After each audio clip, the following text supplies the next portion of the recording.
আমার টার্গেট অন্য ধরনের বন্ধু, বুঝবা না। কতটা হিংস্র হলে হাতের কবজি কেটে টিকটকে উল্লাস করা যায়,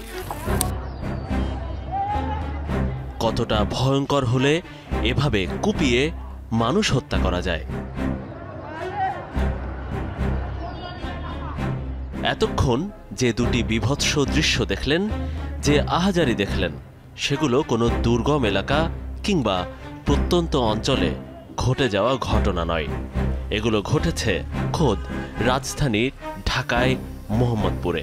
ওরা হঠাৎ করে আইসে হঠাৎ করে দেওয়া যায়, কুবা কুবা ছেড়ে চলে যায় বা ছিনতাই করে নিয়ে চলে যায়।